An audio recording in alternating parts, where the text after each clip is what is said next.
Hello, everyone. A very sunny good afternoon from the Netherlands. My name is Ryan Strauss, and I work for the IKEA Foundation. In the communications team, very happy to welcome you to another Ask an Expert session. And today, I'm happy to introduce Nico Janssen. Nico is the program manager for our agriculture livelihoods portfolio, and he's here to tell you who our guests are today. Nico, how are you doing? I'm fine, thank you, Ryan, and thanks for the introduction.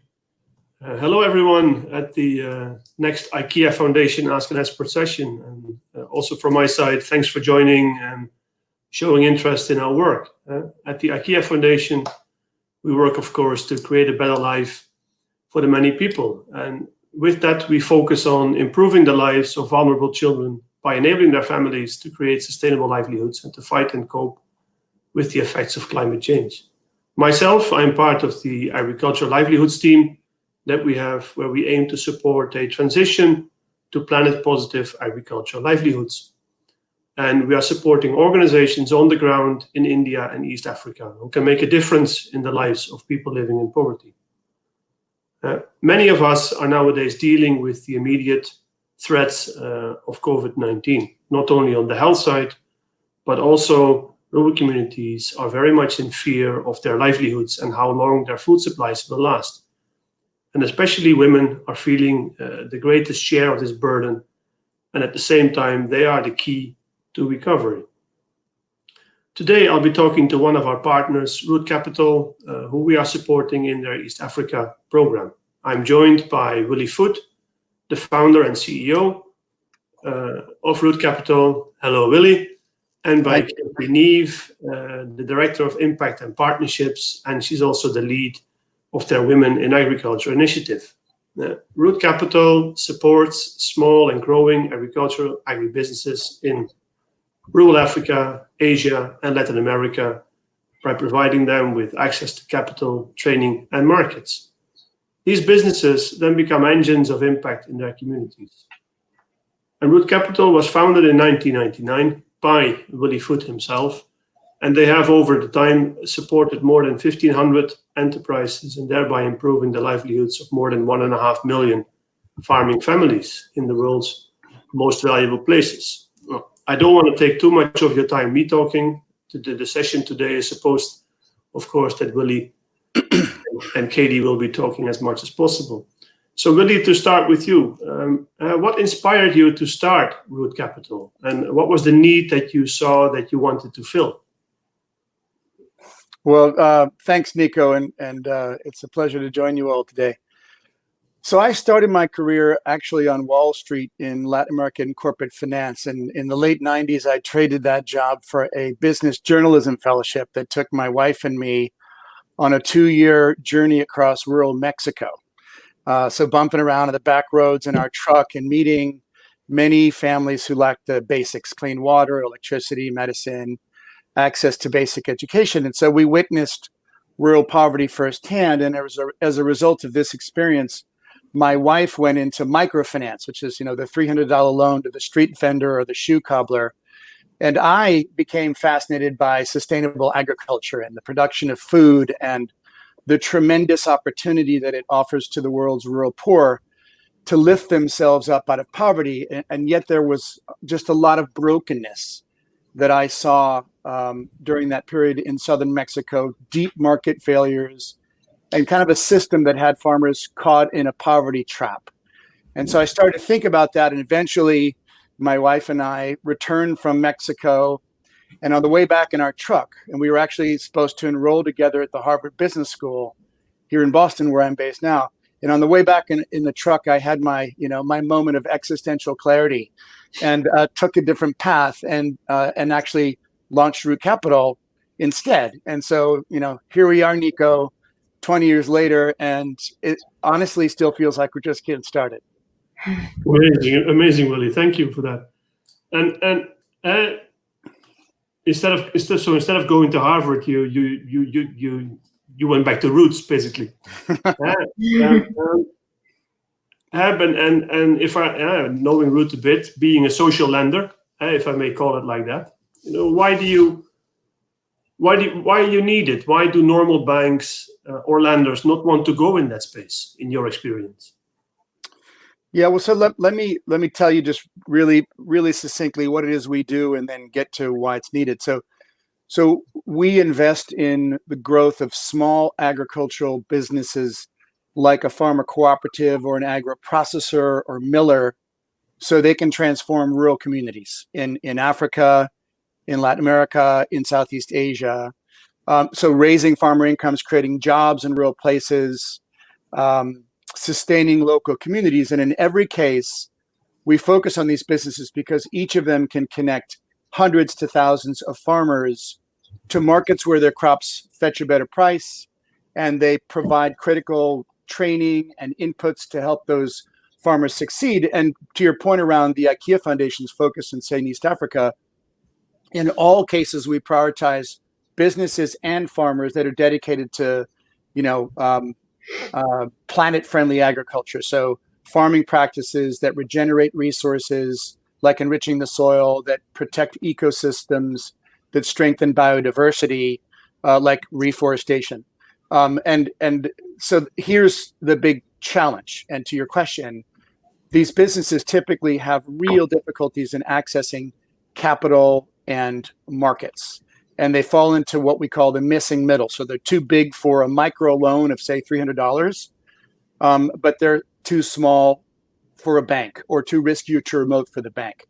And so over the years, we've worked with hundreds and hundreds of these businesses, providing them with the capital and the training they need to succeed. And so on the capacity building, that training includes things like financial management, leadership and governance, mobile advisory, which would be like digitizing farmer level data collection, better farming practices, of course, better agronomic techniques, and also, and Katie Naeve, my colleague, will talk more about this, helping them think about gender inclusion and greater economic participation of women. And so maybe just to end on that, we've basically spent the past 20 years trying to demonstrate to banks and other institutions that these impact engines, as you put it, Nico, farmer businesses, are credit worthy, are bankable. And so being able to lend $1.5 billion cumulatively, well over 700 businesses, improve incomes opportunities for 6 million people. So, 1.5 million families, train 1,500. It's really in service of trying to demonstrate that these businesses, with a little bit of support, can get on their own feet and no longer rely on subsidy or grants, but continue to raise farmer incomes and create those jobs in really remote places and sustain local communities and ecosystems. So bankability, credit worthiness is a big part of what we've been trying to do. Yeah, but and you emphasized in that story not just the credit, but the credit plus, the training and advisory service that go hand in hand with that. I think if you compare that to us here living in the West, this is a very non-standard practice in a sense. Why is it in your situation so needed that capacity model is linked with the credit? I think because it's just, as I said, as I saw 20 years ago in rural Mexico, and it's very much the case, of course, in sub-Saharan Africa, all sorts of market failures and constraints around, for instance, the education system, and that it's not easy for a wonderful entrepreneurial person who has a great idea to necessarily learn how to run a cash flow projection, or maybe if they're doing agroforestry, which means growing crops with trees, providing shade for those crops, they may not have the expertise in the right farming practices. But I would argue that entrepreneurship is a human condition, and so providing support, technical assistance alongside the capital, that capital plus capacity model is really critical. So it's not just, and often it's more about the human capital investment than the financial flow that needs to be addressed. Again, as I say, with a relatively small amount of support and lowering barriers that we just take for granted in Europe or in the United States, it can make all the difference in these businesses be, kind of run on their own. And is that training then only for say, the businesses, or will the businesses also use that to reach out to the communities? And why is it then also important for the communities to get access to these services? So our most businesses we work with on average would aggregate or would represent 1,500 families on average.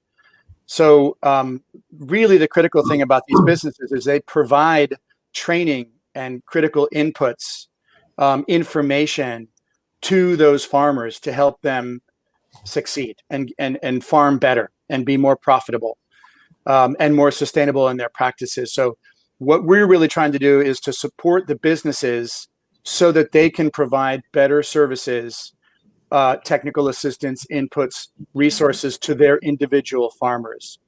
And so we're working with the business in order to amplify their impact on those very remote communities that they connect to markets and information and resources. Yeah. And you mentioned also that one of the ambitions of Root Capital is not only to affect the lives of businesses and people in the communities, but also to, in a sense, influence the wider banking sector, to make sure that more money becomes available for these types of businesses in these communities. Yeah, exactly. So being able to basically sorry, go ahead. What's the difference that you are making there in that sense? Well, so I mean, so finance well over 700 businesses, train 1,500. And I think the most important thing is that by helping them grow, a pretty significant percentage of them actually graduate from our direct lending and access capital from other sources. And specifically over 40% of our clients, if you will, our partner businesses, access commercial financing within 3 years of working with us. So that's really important in that other lenders, other financial institutions followed our lead, noted our progress and crowded in. And so today there really is, it's still early days, but there's a smallholder agricultural finance market, a financial market that's available to farmers that wasn't there when we got started. And that's really important because for us, the end game of our work is really replication and adaptation by other organizations, because we can only meet a very small sliver of the actual demand. So crowding in and in fact working ourselves out of a job by creating that competition is really important. But what we want to do is model the capital plus capacity, because it's, as I said, not just about the financial resources. It's about investing in the human capital around financial skills, around leadership and governance, around gender inclusion and all that. Okay, thanks for that. And yeah, I think pretty clear what your model is, but of course, to make it easier to picture for the audience, it would be very nice to hear some real life examples of your clients, of course. Can you share some of those with us and tell what you're doing with them and what you're doing for them? Absolutely. So let me tell you a story about a coffee farmer cooperative in Eastern Congo. So it's a region, as I think everyone knows, that's really mired in political conflict, extreme poverty, multiple health crises. Ebola was there well before COVID-19, and sadly an epidemic in sexual violence, which has marked Congo as the most dangerous place in the world for women and girls. And so this business I want to share is called Rebuild Women's Hope Cooperative. And the founder is an amazing woman named Marceline Budza. And she was inspired to establish the cooperative in 2015 after witnessing, the social and economic struggles that her mother and many other women faced in their part of Eastern Congo. So very, very up close and personal. And so today, Rebuild Women's Hope has more than 2,000 women farmers across South Kivu in the Eastern Democratic Republic of Congo. And those women account for roughly 80% of the members of the cooperative. And they're exporting coffee, sustainably produced coffee, to Europe and to the United States. And get this, they've given hundreds of cows and goats to the women as part of an incentive program to meet quality and kind of timely delivery targets for the business. And they're also, and this is very important right now, given COVID-19, they're building a health clinic where for women farmers where they have no other access to critical care. So, we've provided a $150,000 loan to make sure the farmers were paid on time last summer in July. And we spent up more than a year before that working on financial management and leadership and governance. And that was the very first loan that they ever had. And I think I'd say the most important issue here, and this is an export cash crop that's sustainably grown under the shade of the canopy of the jungle with lots of trees. It's that the business is putting women at the very center of development of that community. And as they like to say, I think Marceline likes to say, they're rebuilding hope for the entire nation in one of the most difficult parts of the world. Yeah, thank you for that, Willy. And you're mentioning that these cooperatives are very much looking also at export crops. At the same time, most of us know that in sub-Saharan Africa, there are still serious efforts and challenges around food security, which is under pressure, if not declining. Yeah. So are you, as Root Capital, only focusing on export crops, or are you looking also at supporting businesses that work more for the domestic market and domestic food supply? Yeah, no, we're definitely looking at local food crop actors as well. And this is an important part of our work together with the IKEA Foundation in East Africa. So for instance, in the case of Eastern Kenya, we support a business called Shalem Investments, which is a woman-led agricultural business that purchases sorghum, the basic grain sorghum, from 10,000 women farmers. Just this one business, and that represents about 2/3 of their suppliers, of their supplier base. And so since 2015, I think we've provided cumulatively about $1.5 million in credit to Shalem. And we've also done a lot of training. And what's really interesting about sorghum is that on the one hand, it's very nutritious, highly nutritious kind of heirloom grain in Africa. It also is called a climate ready crop in that it's much less thirsty, if you will, requires a lot less water to produce than, say, maize or corn, and which is really important. It also grows in degraded land and in very drought-prone areas. So not only less water, but it can thrive in areas where lots of other crops won't survive.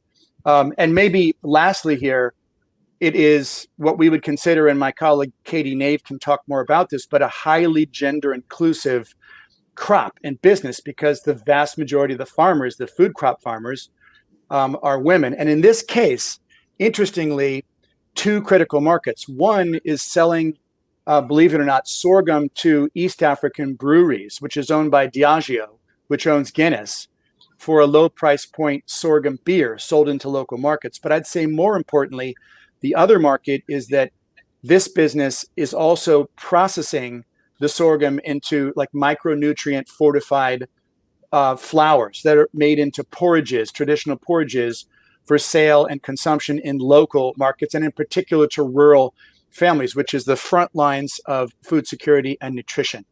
So that's I think an interesting example where a lot of things come together. And I think back to the work we're doing with the IKEA Foundation, so much in these agricultural businesses around climate resilience, around sustainable livelihoods, around women's economic empowerment comes together in that impact engine of a farmer cooperative, or in this case, an agro processor that's sourcing sorghum, but it could be coffee, it could be macadamia nut. It's really about sustainability of those communities. Yeah, thanks for that, Willy. And to build further on that example of how you support women's businesses and women in businesses, Katie, I would like to draw you into the conversation as well, as you are leading from Root Capital side this part of the equation is where you call it Women in Agriculture Initiative. Can you tell us a bit more about the initiative, and also what led you to focus on women? Why specifically look at women in business? Certainly. Thanks, Nico.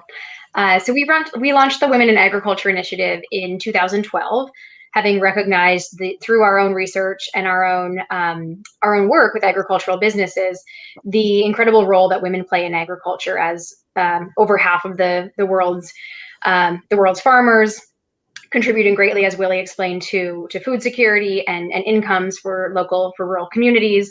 We launched the initiative in 2012 in recognition of all of these factors, to celebrate and strengthen the many roles that women play in agriculture, and to support agricultural enterprises in generating economic opportunities for women working really throughout agricultural value chains, whether as farmers, as agronomists, as sales managers, or as entrepreneurs.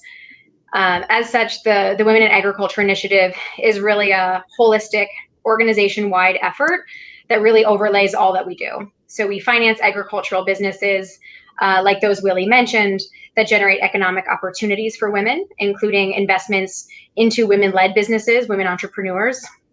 We provide targeted training to women to help them grow their careers and grow their businesses. So these are the training and advisory services that Willy mentioned before, many of which we adjust and adapt and target specifically to the needs of women entrepreneurs and employees. And we encourage and support women-led design of new products and services that not only benefit women as agricultural workers, but also whole communities. And that's our Gender Equity Grants program. Finally, understanding that we are only one actor in this field. We leverage our experience and our insights to influence the broader work of others in strengthening rural livelihoods. So we research, evaluate, and share our learnings to catalyze broader programs and policies to support women that are working in agriculture. Yeah, wow, that sounds pretty fascinating. And could you maybe give some examples also of such enterprises or such women groups that you have supported, but also how you triggered them, how you got them enthusiastic for this? Because also in my own experience, there's always cheap excuses to be found for not going the extra mile of doing this, and so. What was your carrot on the stick, in a sense, to get them across? Yeah, certainly. So I think a good example of this work, kind of building on those that Willy gave in East Africa, maybe turning to Latin America, where we also work. If you take, for example, the cooperative called Santirio Palomar, it's a pretty small coffee cooperative in Peru that sources from about 50% women farmers. Since 2009, we've been the only lender willing to finance the cooperative, and recognizing the strong role that women farmers play in the business, as members of the board, as in formation of their own association, and as contributing farmers. We provided these women entrepreneurship training and seed funding to launch their own line of women-produced coffee. The business has really thrived, and today they're exporting their coffee all the way to Europe. The head of the Women's Association that is leading this women's only coffee brand had never left her rural community in Peru until they formed this business, and has sent us photos of her at sales events in Italy, showing really how far they've been able to take the business. And to your point about going the last mile is hard, and it takes a little bit of a nudge. What we have found is by demonstrating to agricultural businesses the strong role that women play, agricultural businesses are quick to adjust and adapt to that opportunity. So what we found, particularly with Santirio Palomar, was that in showing what a little entrepreneurship training and a little seed funding can do, the business has invested its own resources in this women's association and this women's business as an investor in the business, and provided women not only the capital they need to continue to grow the business and the space to do so, but they've now increased the number of seats these women have on the board of the cooperative, understanding that involving these women's decisions was important. Yeah. Go ahead. No, go ahead. Sorry. I was just going to add the fourth component kind of our Women in Agriculture initiative on, as Willy was explaining, kind of the field building, crowding in others. We've taken the learnings not only from Santirio Palomar, but our work together with the IKEA Foundation in East Africa to not only scale this approach of kind of training plus capacity plus innovative approaches to support women's economic empowerment within agricultural businesses. And part of our efforts are to share these learnings with our peers, with other organizations that are working in gender lens investing, are working in women in agriculture, so that we can learn from each other, learn what works and how to scale it and how to be synergistic in our efforts. Yeah, thanks for that. Hey, and Willy spoke a bit about, and you mentioned it as well, you have the credit plus training part as the core of your business. Still, together we have been exploring what you earlier mentioned, the gender equity grants, dedicated small grants to enhance this position of women. Why was that especially needed? An additional injection, in a sense, to make it work, but also how has this changed the overall practice of root capital in that sense, looking at the position of women? Yeah, certainly. So together, IKEA Foundation, Root Capital, and other partners created the Gender Equity Grants Program back in 2016 to maximize the impact of our client businesses on women in their rural communities. This is through targeted gender inclusive training, so a deep dive diagnostic to help a business understand its shortcomings on gender inclusion, targeted gender intelligence training, how to fill those gaps that we observed, and then a one-time grant. So these grants of $20,000 don't replace loans. They complement them by funding programs that really advance women's participation, skills, and leadership, and benefit women and the broader businesses. So maybe to give an example, kind of going back to the Shalem example that Willy gave, the sorghum aggregator in East Africa, we've provided, as he said, about $1.5 million in loans to Shalem since 2014, which has helped the business pay its farmers well and pay them on time.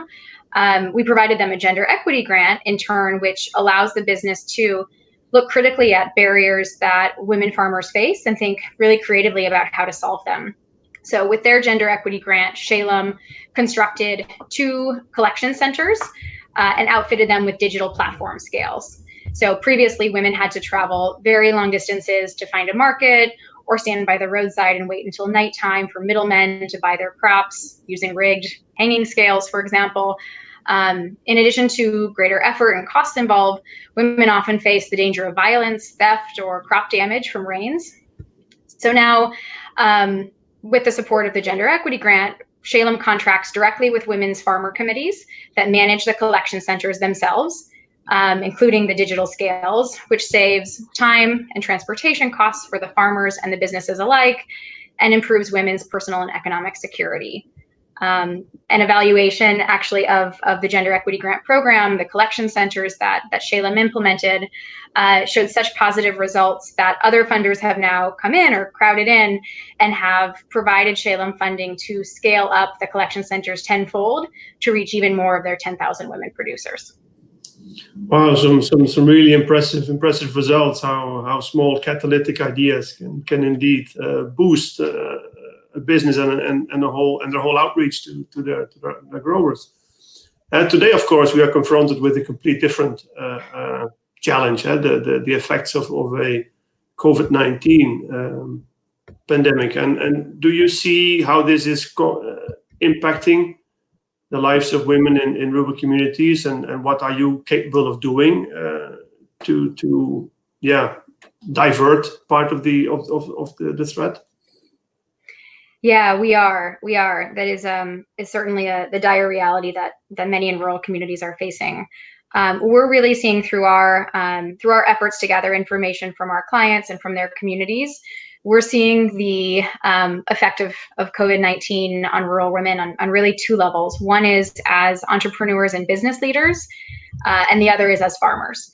And so through a recent survey we conducted with over 130 of our current client businesses, we learned that, perhaps unsurprisingly to many of those on the call, women business leaders are facing greater threats to their business's viability than male-led businesses. They're reporting a wider variety of impacts from COVID-19 on their businesses and are significantly less likely to be fully operational than their male counterparts in most regions. However, we're also seeing that women-led businesses are doing more to respond to the crisis. They're more likely to have COVID response plans in place by the time we surveyed them a few weeks ago, which was quick reaction, and that those responses are actually more varied than those of male-led businesses. So whereas many businesses are focusing on keeping businesses viable and providing farmers the inputs and the resources they need as micro entrepreneurs or as farmers, women-led businesses we're seeing are doing that, but also recognizing that to survive this crisis, more is needed. So they're also providing food, they're providing grants and credit, they're providing medical care and personal protective equipment and soap to their communities, understanding that it takes all of these things to keep their communities safe. Oh yeah, it shows very much how indeed women are not only caretakers of their enterprise, but they see themselves as caretakers of their communities. Exactly. Yeah, really great. Willy, to bring you back into the discussion as well. Overall, how is Root Capital looking at and responding to the COVID crisis, and beyond the examples that Katie is sharing with us already? Yeah, thanks, Nico. So I think first of all, we all know and recognize that COVID-19 will hit the vulnerable and the marginalized disproportionately harder, potentially much harder in developing or emerging economies, and especially given the much weaker health systems and limited safety nets. And there will be no stimulus packages in most countries, say in Africa. And the health and the economic fallout will be severe and potentially devastating in developing countries. And so I think to your question, our stance is that it's really, we need to preserve livelihoods and make sure people can still eat, for instance. That must coexist alongside, the global health response to COVID-19, and in particular in low and middle income countries. And interestingly, given that this topic's come up, in well before COVID-19, climate change has severely impacted people and places in remote parts of the world. And climate, like COVID-19, and frankly, long after COVID-19, is really an existential threat that fundamentally imperils farmer livelihoods worldwide. And it will exacerbate, to a lot of Katie's points, the already very unequal access that women have to resources and opportunities. So it will have a disproportionate impact on women. And so I say that because our view is that COVID-19 in many respects, if you think about it, is an unwanted and an accelerated dress rehearsal for climate change.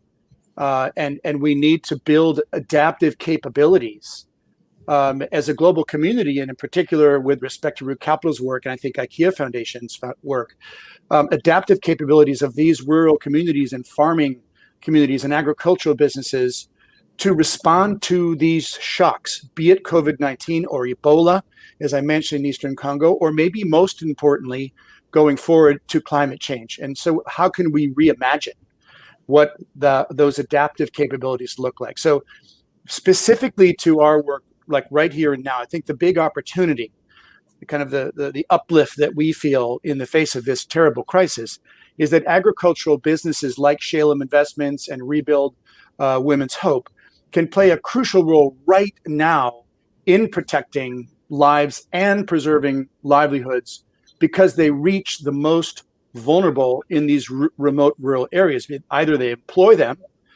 say in a macadamia nut cracking facility, or they purchase their crops, and often they also provide critical services to those families that in this case could help to mitigate the risks of the virus itself spreading, or to help manage its potentially devastating effects. And the key is that those businesses are going to need support to do that, and not to mention simply survive through the crisis of COVID. So just really quickly, our, if you will, crisis management approach in the context of COVID-19 is more or less as follows. So understand, if you will, which is immediate and ongoing, which is a lot about what Katie mentioned, a survey where we've already surveyed 134 agricultural businesses that we work with. So understand, in order to surface the needs, understand the impact of COVID, in order to withstand, say during the first 6 months, COVID-19, in order to recover / retool, say in the 6 to 12 months, in order to reimagine. What does adaptability? What does that adaptive resilience look like? Yeah, clear. And Katie, to make it more specific again as well, you mentioned that in those responses of the surveys, women often answered that they thought it was more difficult for them, and it's more that they're more likely to be harder hit to come back to be fully operational. Mm-hmm. Why are they feeling this more than their male counterparts, or are they just being more honest in their answers? It could be both, but that's a great question. Certainly, I think a lot of what's coming out here is systemic barriers that women face compared to their male counterparts. So women are less likely to have received business training. They're less likely to receive other sources of capital. They've been invested in for less periods of time. More women-led businesses in our portfolio are certainly those that have less other access to financing. We also think, specific to COVID, what we're seeing is these businesses have less of the infrastructure, so maybe laptops that staff can bring home with them. We also know that in our portfolio, women-led businesses tend to employ more women, and as in the communities we work in, including the communities we live in, women often carry more of the burden at home, especially now with COVID-19 and restrictions on mobility. Children are home. There's less ability to hire farm workers to support in their farms. So women are feeling the double burden of maintaining their farms, maintaining their businesses and their work, as well as taking care of their families. And so there's just not enough time for women to invest in both at this time. In addition, we see other constraints, systemic kind of cultural barriers to women's continued participation in their professions, which especially in some parts of the world that we work with, where domestic violence rates have increased, women's autonomy within their homes have decreased, more so under COVID than we've seen before. And all of these things contribute to the ability of businesses to operate, those businesses that rely really heavily on the valuable inputs of women employees and producers. And I think this is really as we're talking about climate, this is really an important corollary to what we see in climate change. So compared to their male counterparts, women have limited ability to overcome climate shocks because they just really start out on an uneven playing field. They've got less access to inputs, as I mentioned, whether as the business leader or the farmer, to inputs like credit and seeds, and to information and training. Most women farmers don't own their own land and are typically excluded from decision making, facing the double burden of work and home, as I mentioned.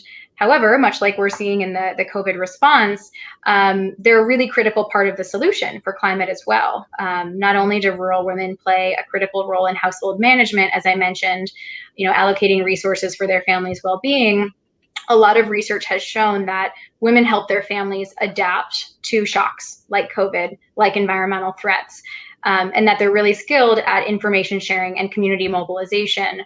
Just all that to say, whether it's the COVID crisis or the climate crisis, if women can gain access to knowledge, tools, and resources to combat these crises, they could help build the resilience of not only their families, but their broader communities. And Nico, can I jump in with a build there in terms of the accessing those resources very specific to what we're doing like right here and now vis-a-vis COVID? Yes, please go ahead, Willy. It's just in terms of, I mentioned withstand, which is kind of the first 6 months of this crisis. We see two key needs there that have surfaced through this kind of client survey. One of them is slowing the spread / protecting the workforce in the operation. And within that, we have what we're calling Operation SOAPy, which is using those farmer businesses and the communities they represent as a channel to get, in this case, access to soap in very large quantities out to those rural communities, along with hygiene education materials, and in addition, PPE, so personal protective equipment, specifically gloves and masks, which are critical in the processing plant. So that's an example where, and in particular in the household, where women heads of the home can play a really important role in the basics of washing your hands. And yet, often in these, in the sorghum communities in eastern Kenya, as you know, Nico, having soap that actually is high quality is a luxury. So that's the first one. And the second one, and this is really important need right now, is basically business continuity, cash. These businesses need to survive. And there will be all sorts of interruptions in the supply chain and ports that are shut down and borders that are closed. And so providing that flexible funding to those businesses, but also so the farmers and the workers can, for instance, have employee compensation if the plant is operating at 50%, or indeed, and this is maybe most important that we're seeing now, is actually food security, that potential like grant-funded cash infusions for purchase of seed or just food, because as I said, livelihoods in many respects are just as important or more important than the global COVID response, because if people starve, the global health response for COVID doesn't make much of a difference. Yeah, thanks for that, Willy and Katie. I think we have 2 or 3 more minutes left, so I would like to pick up on a question that came also from the audience. In looking at resilience and the longer term response of such a pandemic, do you think that this will lead to an adaptation in your approach, in your training and landing approach, to ensure and bring in more aspects of resilience into those enterprises and communities? Katie, you can jump in as well, but I'll say absolutely, fundamentally. I mean, the first thing we're doing right now, like so many who provide a lot of sharing of best practices and technical assistance, is we're going virtual and really dialing up our mobile operation in order to provide, if you will, surge capacity to the leadership of businesses to get their head around operational and financial kind of crisis management. But why is that relevant to your question?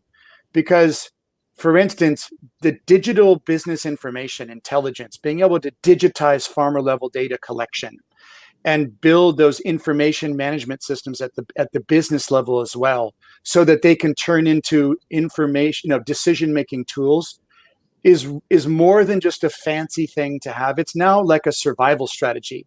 In the face of COVID, where your buyers, for instance, or even your own technical assistants or extension agents can't go to individual farmers because of lockdown, you must have digital connectivity with your farmers and with the marketplace, et cetera. And back to climate change, one of the most important adaptive capabilities is bringing that micro data collection together with the big data analytics. And in the Netherlands, in the United States, all big breakthroughs in agriculture are coming from kind of big data and micro data collection. So that's just one example where the acceleration of this, as a result of COVID, and like as a dress rehearsal for climate change, building adaptive capabilities, one of them is definitely digital. Katie, you want to build on any of that? No, in the interest of time, I'll leave it like that. Thanks, Willy. Yeah, but Katie, to jump on that maybe, because you mentioned earlier that women businesses have far less access to digital tools. So what can you do there, you think, to accelerate that access and learning? Yeah, so I think one of the interesting things that came out of the client survey on COVID-19 was that 100% of the women-led businesses that we surveyed asked for remote training from Root Capital. That goes to show, one, how much they value the training, but also perhaps that they lack access to other relevant training to keep their businesses afloat. And they almost all of them showed the capacity for remote learning. So during the crisis, we have been and we will continue to provide critical advisory support to businesses, including women-led businesses, to help them really manage through the crisis. And in terms of digital business intelligence, this is something that's really front and center for women-led businesses, because, you know, as Root Capital working with businesses on this, we understand that that digitizing data and having data for better decision making is critical to the well-being of these businesses, and enables them to respond better to their communities. And so we should certainly be having women at front and center of receiving these types of services, so that they're on an equal playing field with male-led businesses and have access to that data that can drive good decision making.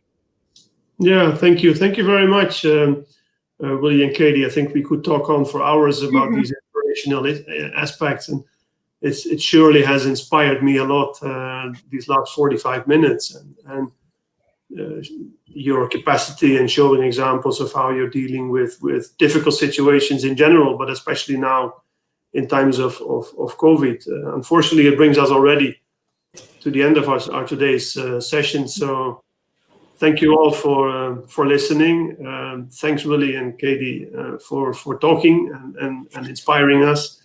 And with that, I'm going to give it back to you, Ryan, to close down the session again. Thanks, Nico, and I couldn't agree more. Super inspiring session. You know, talking about scale and collaboration just goes back to so much of the work that we do at the IKEA Foundation. Talking about women being caretakers of their communities, I think, is such a powerful message, and it's so interesting to give some more thought to that, and to see how they really lead values-based businesses, I think. And that's something that we're so passionate about at the IKEA Foundation. It really ties back to our values. I also love the fact that you're talking about, you know, doing a little, they do a little.